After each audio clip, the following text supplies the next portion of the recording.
اللہ ہمیں بات سمجھنے کی توفیق عطا فرمائے۔ تو نمبر 1 فقہ کیا ہے، نمبر 2 فقہا کی عظمت کیا ہے، اور نمبر 3 سید الفقہا کون ہے۔ نمبر 1 جہاں تک تعلق فقہ کا ہے، فقہ کا ایک معنی تو وہ کرے گا کہ جو کبھی تجھے بھی سمجھ میں نہیں آئے اور تجھے سمجھانا پڑے۔ کبھی فقہ کا ترجمہ وہ کرے جو تیری عوام نہ سمجھے تو اشکالات کی بارش برسے۔ میں آپ کے طلباء سے عرض یہ کرتا ہوں، آپ کبھی بھی کسی چیز کا معنی بیان کرو تو یہ ذہن میں رکھ کے بیان کیا کرو۔ اس معنی پہ اشکال ہو سکتا ہے، اس معنی پہ اعتراض ہو سکتا ہے۔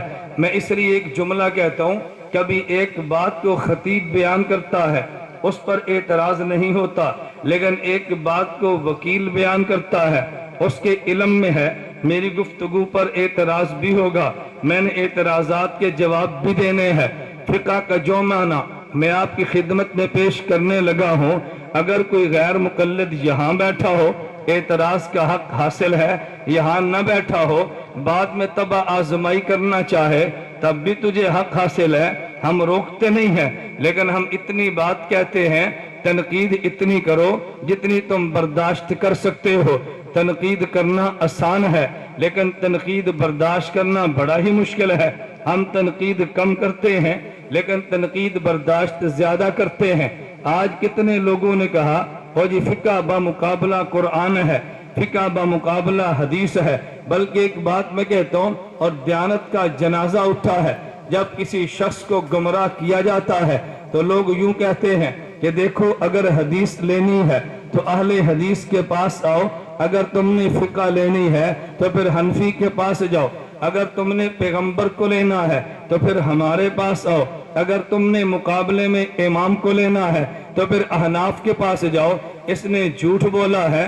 اور کبھی ہم سے لوگ پوچھے کہ مولانا انہوں نے اختلاف یہ بتایا، ہمارے پاس حدیث ہے، ان کے پاس فقہ ہے، ہمارے پاس نبی ہے، ان کے پاس امام ہے، تم کیا کہتے ہو؟ میں نے کہا نہ، ہم دیانت کی بات کرتے ہیں۔ ہمارے اکابر دیوبند نے ہمیں دیانت سکھائی ہے۔ ہم یوں کہیں گے ان کے پاس بھی حدیث ہے، ہمارے پاس بھی حدیث ہے، ان کے پاس بھی نبی ہے، ہمارے پاس بھی نبی ہے۔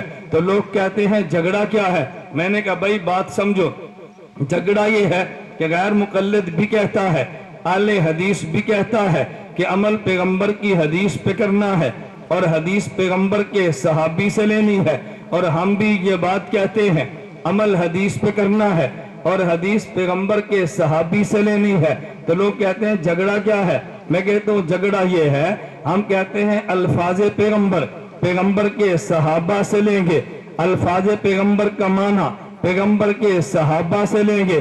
وہ کہتا ہے نہیں، الفاظ پیغمبر کو پیغمبر کے صحابہ سے لیں گے، لیکن الفاظ پیغمبر کا معنی ہم اپنے وہابہ سے لیں گے۔ صحابی کی جمع صحابہ بنتی ہے، وہابی کی جمع وہابہ بنتی ہے۔ اگر الفاظ پیغمبر کو پیغمبر کے صحابہ سے لے کے معنی صحابی سے لے لے تو مسلک دیوبند بن جاتا ہے، اور اگر لفظ صحابی سے لے کے معنی وہابی سے لے گا تو پھر مسلک غیر مقلدیت بن جاتا ہے۔ ہم نے کہا لفظ بھی صحابی سے لینا ہے اور معنی بھی صحابی سے لینا ہے۔ وہ کہتا ہے لفظ تو صحابی سے لیں گے لیکن معنی وہابی سے نہیں، معنی صحابی سے نہیں وہابی سے لیں گے۔ کیوں؟ لفظ کا نام تو حدیث تھا اور معنی کا نام فقہ تھا۔ وہ لفظ کو تو مانتا ہے لیکن معنی کو ماننے کے لیے تیار نہیں ہے۔ ہم نے لفظ کو بھی مانا ہے، لفظ کے معنی کو بھی مانا ہے، اور عجیب بات یہ ہے کہ دیوبند والے الفاظ پیغمبر میں اگر صحابہ پہ اعتماد کرتے ہیں تو الفاظ کے معنی میں بھی صحابہ پہ اعتماد کرتے ہیں۔ اگر صحابی پیغمبر کے لفظ کو نہیں بدلتا تو پھر یہ صحابی پیغمبر کے لفظ کے معنی کو بھی نہیں بدلتا۔ لفظ بھی وہ دیتا ہے جو پیغمبر نے دیا تھا اور معنی بھی وہی دیتا ہے جو پیغمبر نے سمجھایا تھا۔ نہ لفظ بدلتا ہے نہ معنی بدلتا ہے۔ دیوبند کا پیمانہ ایک ہے لیکن یہ ایسا ظالم ہے، اگر ماننے پر آ جائے تو پھر کوفہ کے رہنے والے حجاج بن یوسف جیسے ظالم کے اعراب کو مان لے گا، اگر یہ ماننے پر آ جائے تو کوفہ کے قاری کی قرات کو مان لے گا، اگر یہ ماننے پر آ جائے تو کوفہ کے راوی کی روایت کو مان لے گا، اور اگر نہ ماننے پر آئے تو پھر کوفہ کے فقیہ کی بات کو نہیں مانتا۔ معلوم ہوا اختلاف کوفہ سے نہیں ہے، اختلاف تو فقاہت سے ہے نا۔ میں اس لیے کہتا ہوں پہلے فقہ کا معنی تو سمجھنا، اگر فقہ کا معنی سمجھ آئے گا تو پھر فقیہ کا معنی سمجھ آئے گا، اگر فقیہ کو سمجھا تو پھر فقہا کو سمجھے گا، اور اگر فقہا سمجھ آگے تو پھر سید الفقہا نعمان بن ثابت امام اعظم ابو حنیفہ کا مقام سمجھ آئے گا۔